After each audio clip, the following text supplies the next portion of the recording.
mert nagyon szép dal, és akkor most valóban a színpad a gyermekeké. A távolszólós nagycsoportosodások következnek.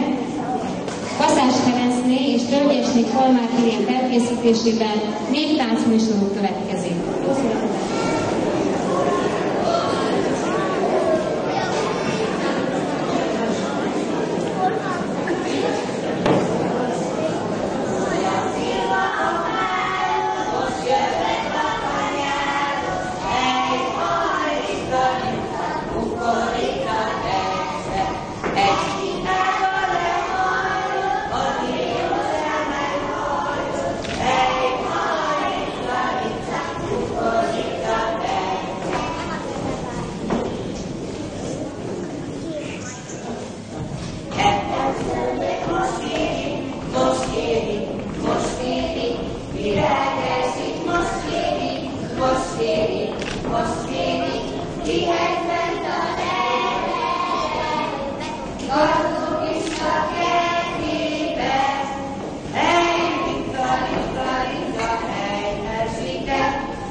és a Parmasi óvodás gyermekek, valamint óvónők nevében szeretettel köszöntöm az Óvodai Művészeti Fesztiválon megjelenteket. Szívesen és szeretettel jöttünk erre a fesztiválra, hiszen óvodámban már több mint 10 éve az óvodai nevelés a művészetek eszközeivel program alapján neveljük gyermekeinket.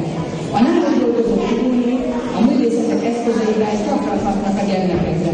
Felhasználják a versek, mesét, a dramatikus játékokat, az énekeket, énekes játékokat, a komoly zenét, a rajzok kéziműveket, képzőművészetet. Mindezek mellett programon kiemelten foglalkozik a népművészettel, a hagyományőrzéssel, a népszokásokkal, mindennel, ami tiszta forrásból fakad, és nem idegen az óvodás életekről. Hosszú évek óta arra törekszik, hogy a gyermekek a művészetek sokszínű hatásával éljék át óvodás éveiket. Kérem, ennek tudatában nézzék meg a kiscsoportos óvodások komoly zenére épülő dramatikus játékát, és a nagyközépsősök népi gyermekjátékokat